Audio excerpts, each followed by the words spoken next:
A man who is known for his enthusiasm on the cricket field, along with his skills with both bat and ball. A man who has forged a career in popular music, which is growing by leaps and bounds.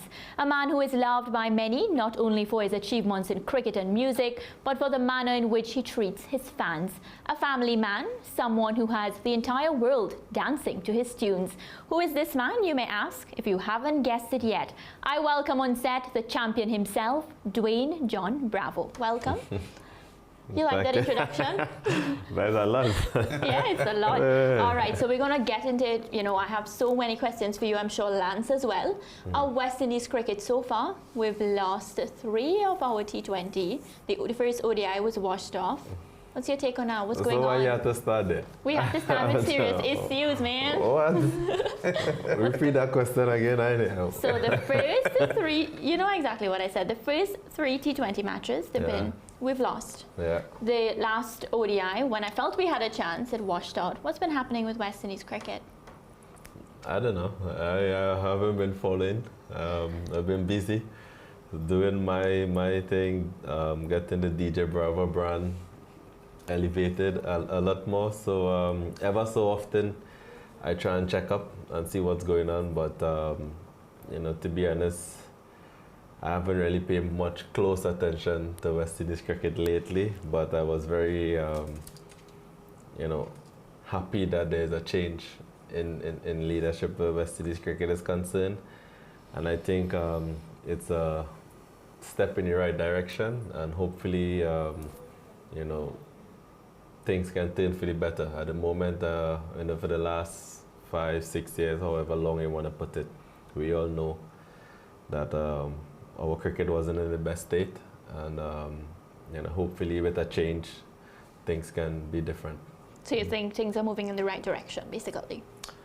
Well, sometimes you always want a change, you know, whether it's a change for the better, change for the worse, a change is always good. You know, I have never wanted in support of someone being in charge for too long. Right. You know, even whether you have success at it or failures, I think... Term limits. Yeah, you should pass it on to someone else, you know, even like whether it's captaincy, whether it's presidency, whatever it is, I think there should be a limit where people should allow others to take responsibility. All right. Well, DJ, you had an international career that spanned 12 years, from 2004 to 2016, all formats, test, albeit abbreviated, I thought, ODIs and T20s. And a lot of that period of your career was not under Cameron. There were, you know, other presidents of West Indies cricket before that. And we have struggled during the past couple of decades. Yep. As a West Indies player during your time, what were some of the things that you were disappointed with, and you think some of the reasons why West Indies cricket has not flourished? I remember joining the team in 2004. Obviously, back then the captain was Brian, and you know, we won the Champions Trophy in 2004. My first tour to England, we lose in the finals in the NatWest series with West Indies, England, and New Zealand. We lose the tri-series, yes. Tri-series in the NatWest tri-series. And after the tri-series was the Champions Trophy, the one that we won in 2004. 2 years later, down the road, we lose in the finals in the same Champions Trophy tournament in India. We lose to Australia. So our cricket, when I started, it was actually on the rise, especially in the white ball format. We always have the difficulties in the longer format, long before my time. And after 2006, there come a change of coach with Bennett King, the Bennett King era. I remember that time, you know, Bennett King and his coaching staff was so, their entire plan was based around fitness, where West Indies cricket is concerned, because of the concept that they have of West Indian players being lazy and not committed.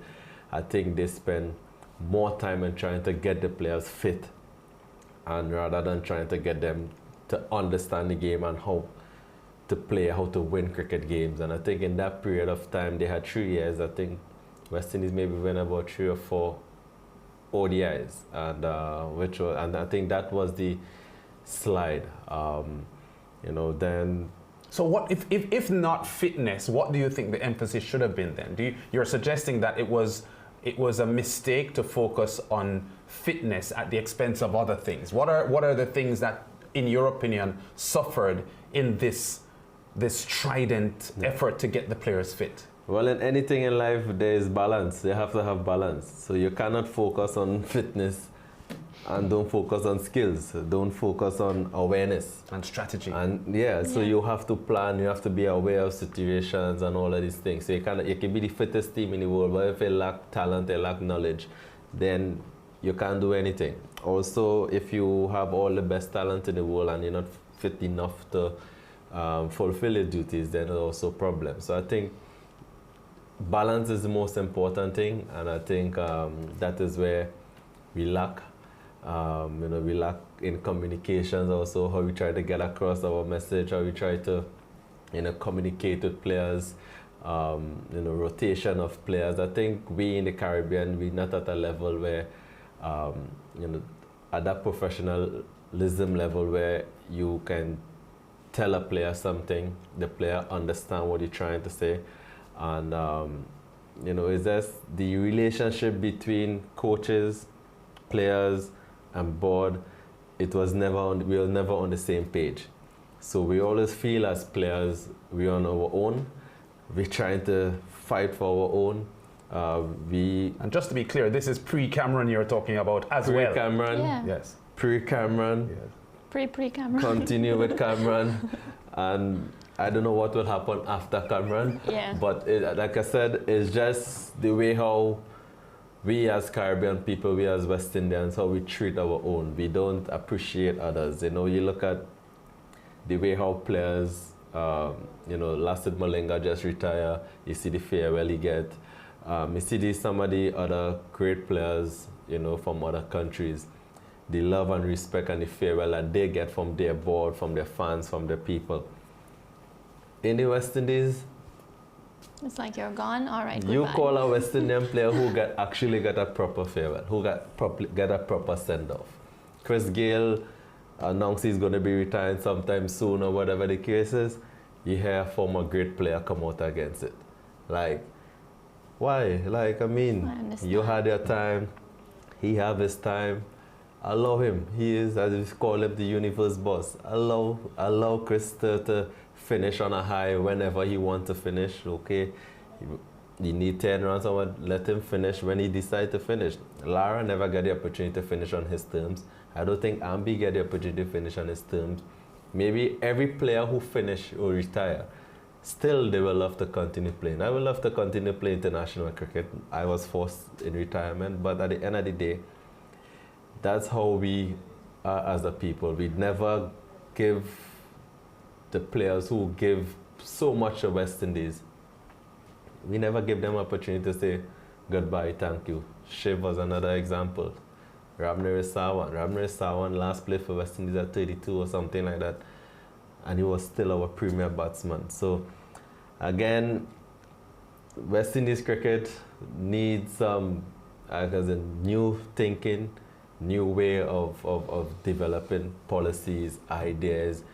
Under the Cameron era, they create and design programs against players to make players fail, to make players look as though they are not committed to West Indies and West Indies cricket. And it was very, embarrassing to see West Indies where it reached now, especially in white ball cricket, in T20s and ODIs. And it's a sad state. Definitely sad. I listen to you and I can understand. So you know what? Let's move away from that. The T20 in Canada is taking place. Your fans they will be asking, how come you're here and what's happening with that, Winnipeg Hawks? Yeah, Winnipeg win the last game. I think they have a playoff tomorrow.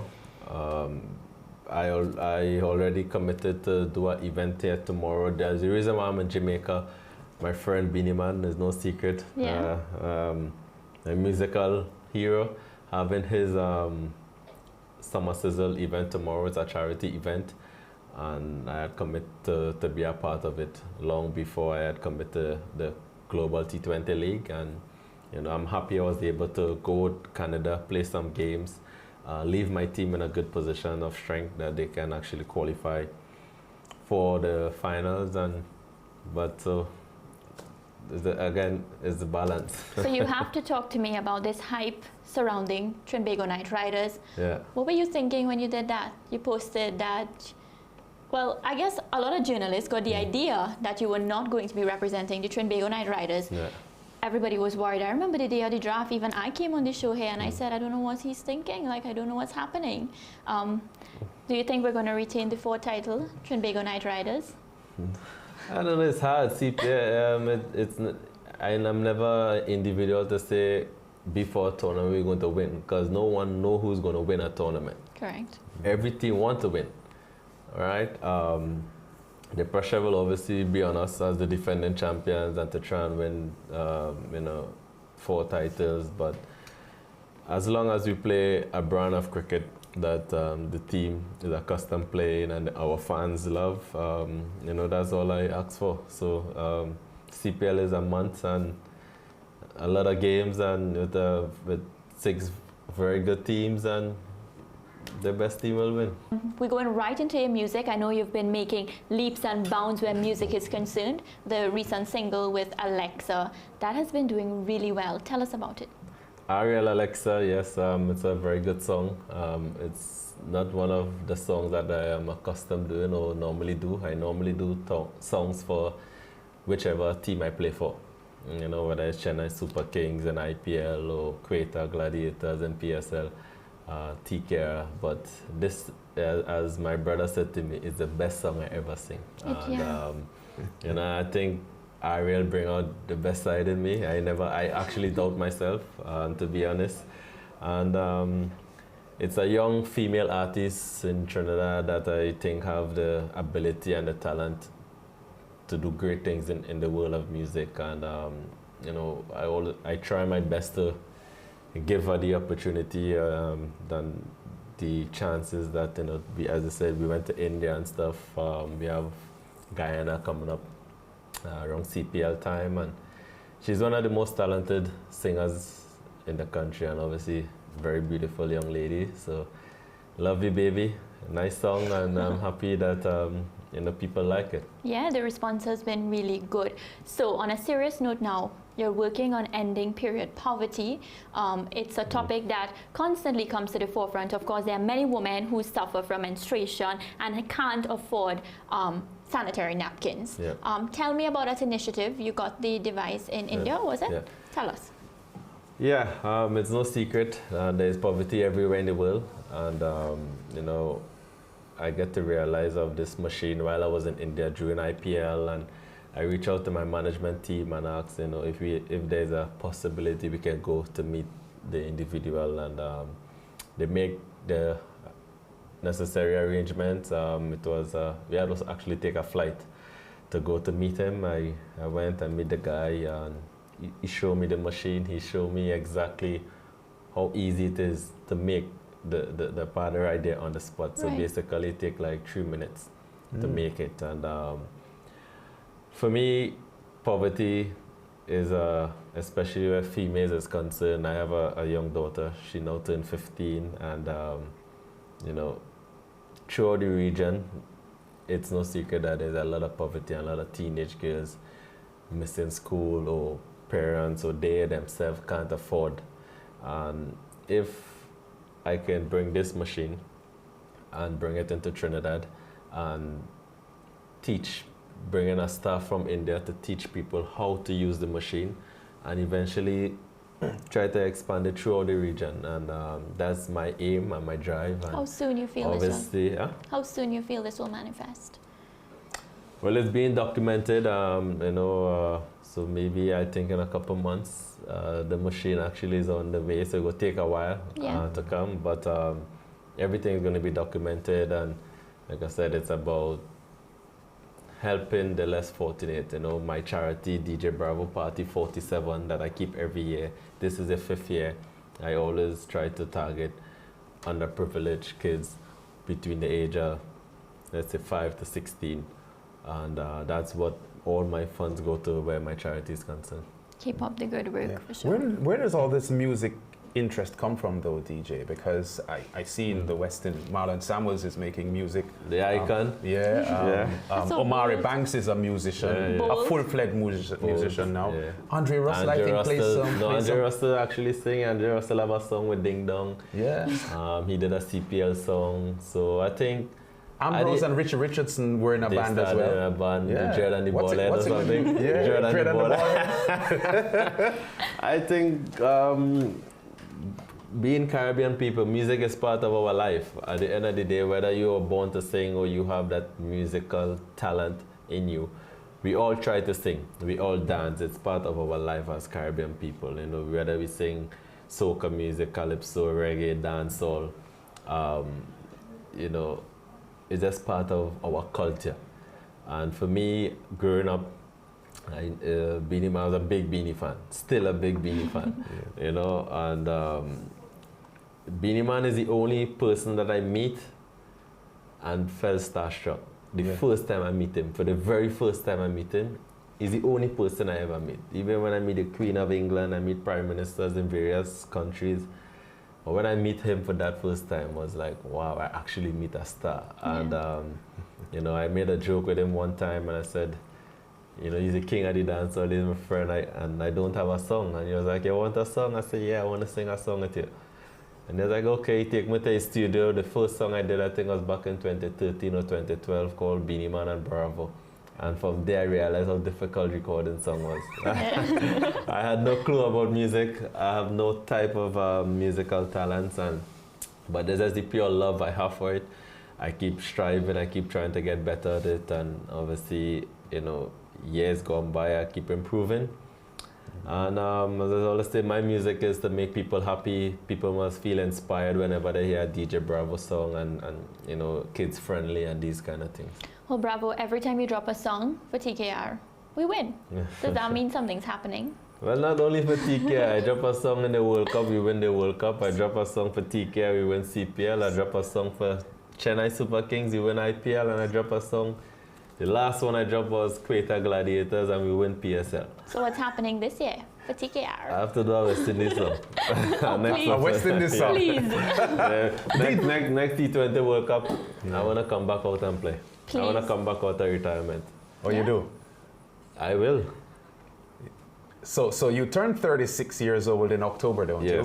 Yes. But your plan is not to retire soon, and even more so, you want to return to international cricket. Can you talk about I that? retired already. Yes. So tell us Remember, more. officially I announced my From retirement. international cricket. Yes. Yes, but you have continued to play franchise T20 cricket. Yeah, and I still, even when I retired, I still think I had a lot to offer and contribute to West Indies cricket. But because of certain reasons, I just think, okay, it was time to move on. But I think now with a change of leadership on the top, I felt that, you know, I can still contribute, you know, when I see my teammates out there playing, and, you know I could be there also. So I want to come back out next year at some point in time, and especially in T20s only, and give it a shot again. You never thought about ODIs or test? Well, I wanted to come back with the ODIs when the presidency changed and the new president opened the doors back up for everybody. I did put my name in the hat to be selected, but unfortunately I was not, and you know, that's fine. So the team went to the World Cup, didn't have a good showing, but I did make myself available for selection, but was not selected, and that's okay. But World Cup is finished. I will not make myself available for ODIs again, but for T20s next year. You're back out. What made you change your mind though? To come back out and play? I always tell people, remember even in test cricket, when I retire, I get dropped from West Indies test team in 2010. I retire in 2015. Between 2010 and 2015, I was not selected. And I was not selected because I didn't want to play, I was not available, because I just was not selected. So then I retired. Right. But a lot of people always think that, you know, either these cricketers are not interested. And they say that. People, fans say that. You all say it. All right, is that true? No, it's not. Right. I want to make it clear, there was no point in time that West Indies could ever say that Dwayne Bravo was not available for selection whenever called upon. Yeah. Well, you're going to be coming back with a bang and you're going to change everybody's minds. I want to say one thing quickly though, Dwayne, because you've always been one of my favorite cricketers, and I've said over and over that I like your effervescence on the field, your athleticism. It's a pleasure to watch Dwayne Bravo play cricket. When the 2015 World Cup squad was announced and yourself and Kyron Pollard were not selected, what I thought were for not cricketing reasons, I thought the West Indies team going to the World Cup in 2015 without Pollard and Bravo would have been poorer.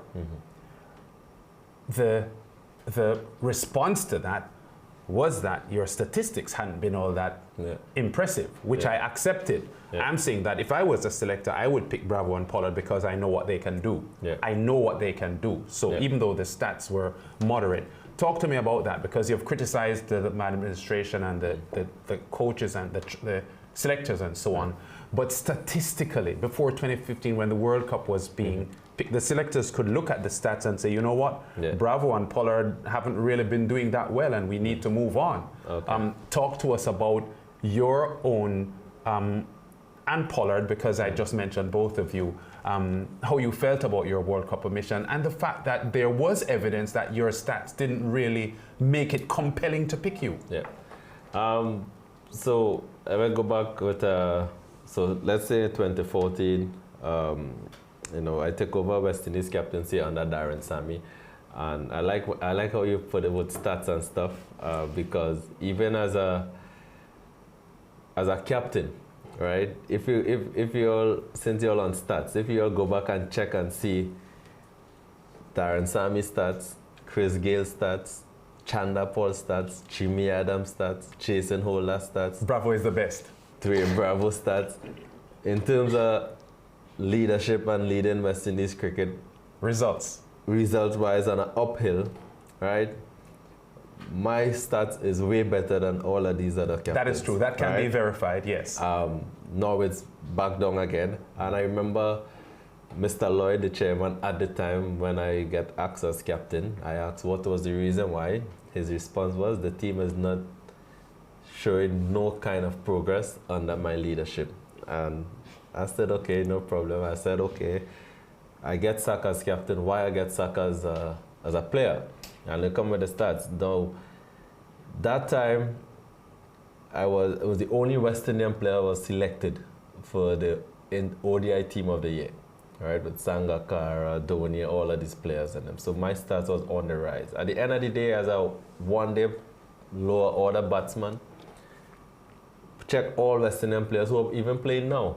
The stats will always be between 24 to 30, unless like Gale or whatever. But no one is beyond that. West Indian players naturally average 10 runs lesser than the rest of the world. If you check it out, even in Test cricket. Even in Test cricket, West Indian... That's contemporary West Indies cricketers though, not the iconic years, not the iconic years, well, DJ. Even the iconic years with Greenidge and Haynes and all of these guys. And they average 40s. Yeah, but now players averaging 50s. Yeah. No, it was only now players, back then when 40s was good. In this time now, 40s is not good. So you look at Gordon Greenidge and Desmond Haynes and they're averaging 40 in Test, and it was like, wow. And David Warner and these guys and them averaging 50 odd. Right? Now things change. Again, times change. But to defend my stats at the end of the day, as a bowling all-rounder, right? There's only two individuals have more wickets than me in the history of ODI cricket for West Indies, which is Walsh and Ambrose. After Walsh and Ambrose is the champion, right? But people always talk about stats. They look at Pollard, but you can't keep looking at stats. You have to look at individuals. You know, again, balance. You have to use common sense. You have to use, you know. And I think West Indies try to use stats depending on the individual. You know, so my stats mightn't be good. but this person's stats is good. And we both might have the same stats, maybe a few things different. But his own is good. I remember when I get job, they said too old. But then they pick a nursing day in a rank, or you pick somebody else who is same age or older. Right. You know, they said Pollard is too old, but you pick Carlos Brathwaite, they both same age. So sometimes the message that they send does always give the public mixed signals. You know, they question our commitments, they will drop you for 2 years, you ain't hear from them in 2 years, and then you go about doing your what you have to do, then they will call on you, and if you say no, you turn your back on West Indies cricket. No. You know, and I think people need to be smarter and understand that